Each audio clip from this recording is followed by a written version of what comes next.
Yo sup, let's get to the third card of the new Ritual Beast support. So Ulti-Reirautari or Ritual Beast Ulti-Reirautari. Like, it's a much more traditional Ritual Beast card compared to the previous one, which was like really random, light worm and all that. So yeah, Wind Psychic, exactly what you'd expect of a Ritual Beast card. Now this will be the third Psychic in the extra deck for Rampingu to dump, but yeah, more options to dump is nice, I guess. Now, as for the artwork, we'll start with the steed. Now, the steed that they are riding on, to me, it still looks quite similar to Tautai, but it might be Yazi just based on the fact that it's slightly bigger, like a purified version of Yazi. Because yeah, on top of it, there are 3 riders. One is Lara. She's not supporting her Kirkion wings this time. These wings, I don't know, they kind of look like Galaxy Eyes wings, but obviously Galaxy Eyes is not part of the dual terminal story, so it can't be that. I feel like I'm missing something very obvious, so yeah, do let me know if you know what these wings are. Like, it's not Constella Sombre wings either. Yeah, I'm just drawing a blank right now. On the back here, we also have another 2 on for the ride. We got Wendy as well as Pelica. So since it is a Link 4, I'm guessing the idea is like 1, 2, 3 tamers riding on a dragon, like 4 cards, Link 4. I'm guessing that's the idea. But yeah, enough about the artwork. So yeah, it is a Link 4, like I just said. It's arrows, 1 towards your opponent, 3 towards yourself. So pretty standard for a Link 4. 2/6 attack, pretty decent. Again, along with Inheritance, debuffing all of your opponent's stats, it does make it quite a decent stat line. Now it is a completely generic Link 4 monster that requires 3 or more effect monsters to summon. So it's one of the hardest generic Link 4s to summon if you want to summon it. But it's generic, which is nice. Like, you could, again, with my example of splashing dangers inside the deck, if you just summon 4 dangers, you will be able to drop this monster, which has an effect that lets you combo off into the Ritual Beast line, provided that you have like some level of Ritual Beasts banished.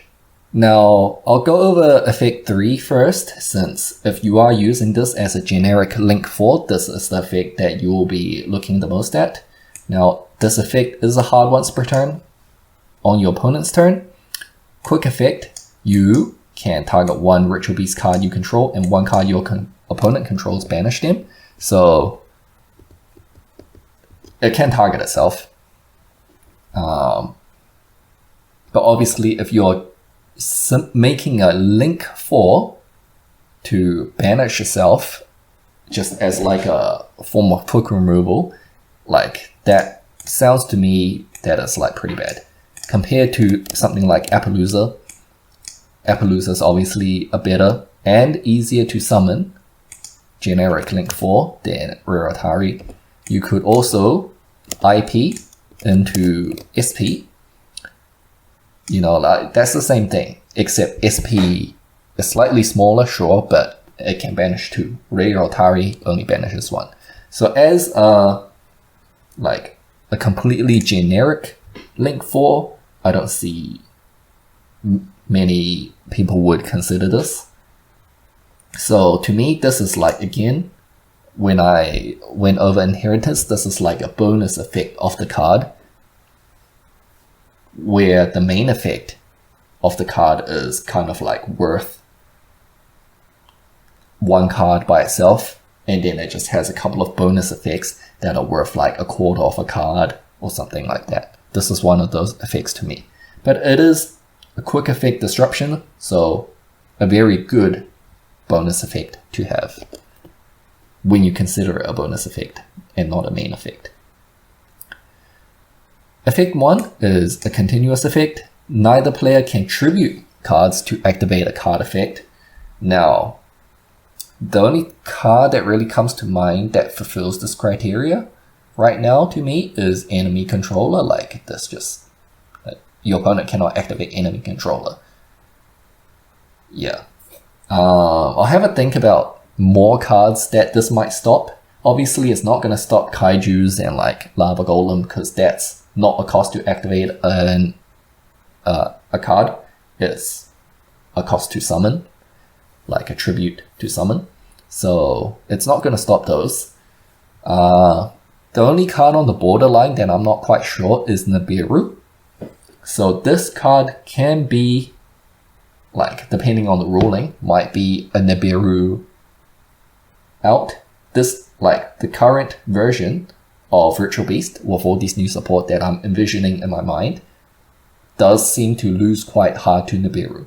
So an anti-Nibiru effect would be nice, but it's not like this card, like, even if this first effect worked against Nibiru, like, making a Link 4 in Ritual Beast, that's like 10 plus summons. So it won't be a good Nibiru out, even if it could out Nibiru. Now, again, like these continuous annoying effects, again, like, just screams to me Madolche, right? We had Nochio Drago, which had anti-targeting for all Ritual Beasts. Now we have Reirautari with its anti-tribute activate kind of thing. That's it's quite weird, but yeah, another layer of protection, as well as Inheritance with the 200 times the number of type attack debuff. Altogether might make quite an annoying field break. Again, kind of like Madolche. But yeah, these two are the bonus effects. Now the effect 2 is the one that we need to consider the most as Ritual Beast players. This is the effect for Ritual Beast and not for people who are making this generically. You can target one of your banished Ritual Beast cards, return it to the hand or extra deck, then immediately after this effect resolves, you can normal summon one Ritual Beast from your hand.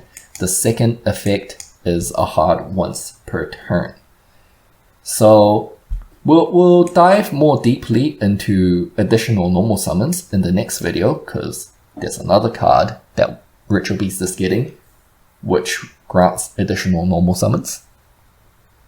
So we'll mainly focus on the first half of this effect. So targeting one Ritual Beast card, returning it to the extra deck. Now, if my thought process with the deck is on the right track, turning it into like a Link spamming deck with a lot of generic Link monsters, the Ritual Beast portion of the extra deck is going to take a major downsize. And if that's the case, this recycling ability here will be quite useful.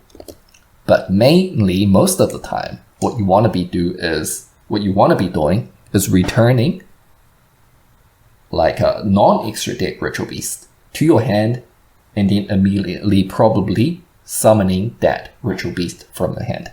Of course, you do need a Ritual Beast in your hand already to even activate this effect, or else it would be an illegal activation. But essentially what this does is it lets you normal summon a banished Ritual Beast card. And that is a very powerful effect. Of course, it's not really worth like a Link 4 just to have an effect like this. So none of these three effects, in my opinion, is worth an entire effect.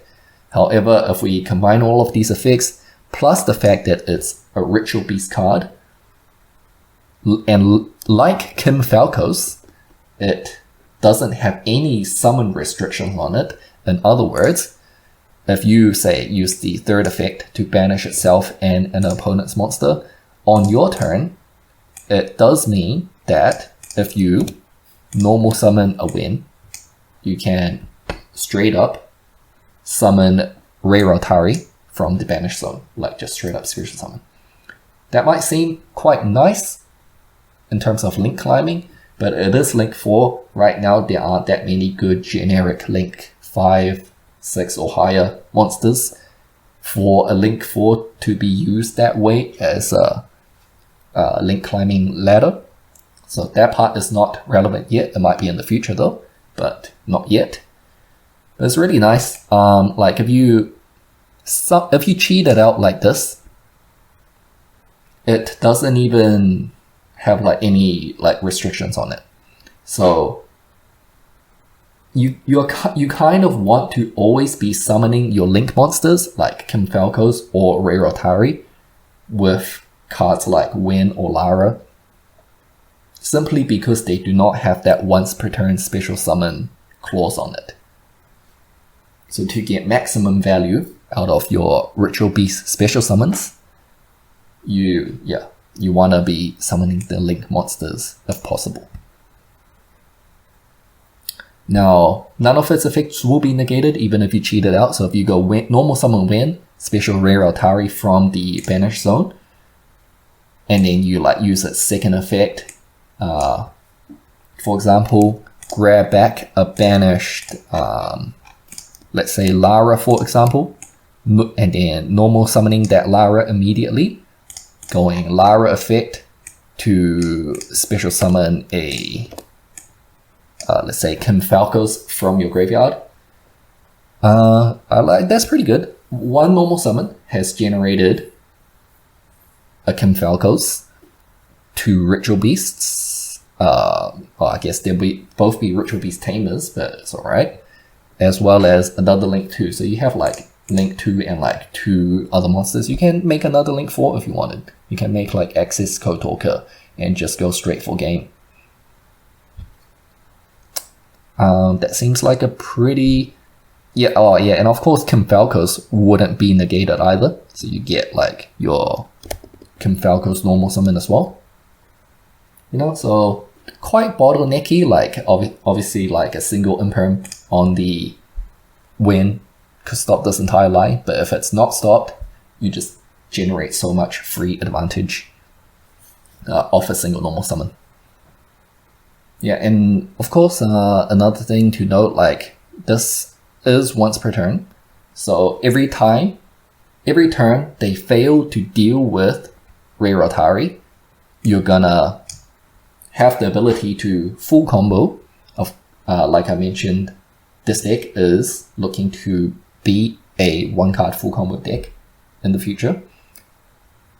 Yeah, this card is going to be a full combo every turn your opponent doesn't deal with it without even taking up your actual normal summon of the turn.